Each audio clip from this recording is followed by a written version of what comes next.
And about the water. So water is like a crystal, so it can also be programmed. And what happens is you can actually program water. Scientifically speaking, like it's called water restructuring. So you can actually energize water to the point where the way that the molecules are interacting with each other is different than when without energizing it. It's and you can taste the difference. And there's also other physical differences. For example, the light refraction would increase, and the surface tension will also change on the water. And all that you need to do is actually just energize the water with electromagnetic energy. Okay, so any kind of electromagnetic energy will change the structure of the water. So we're not changing the actual molecule. The molecule is going to stay H2O, but the way the molecules connect with each other actually changes. Like it crystallizes differently. So you can see like some people doing experiments with this, like they freeze the water that's been electromagnetically energized, and then you can see that the energized water, they freeze differently. There's like a spiral kind of spiraling kind of like structure inside. Whereas if you don't, then it's just like all cloudy. There's no structure.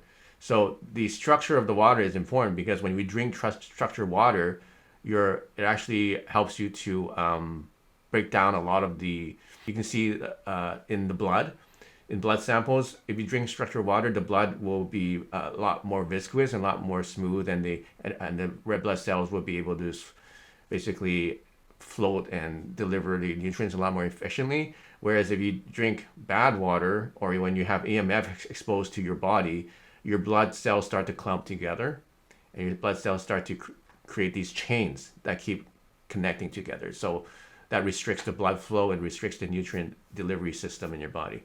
So when you drink structured water, that's what happens. And you can structure water by using our chi coils. So you can put it, next to your source of water. If you have like a tank, like a water tank at home, like a heater tank, depending on what the tank material is made of, it's made of stainless steel, then actually some of the energy can go through too. So you can actually energize all the drinking water in your home or even your bath water just by using the coils. Now, if you're going to energize a whole water heater tank, then you'll need a stronger coil. Probably need one of these, the oral coils. But if you're just doing it for a jar or in a jug or in a fridge, you can actually put this in your fridge and you would energize all the food in your whole fridge. And or the Powerfly supplements. You can use this with your Powerfly supplements and it will energize those. So it basically energizes anything that has water, including your body.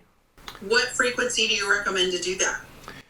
You can use any frequency. Like water is highly programmable.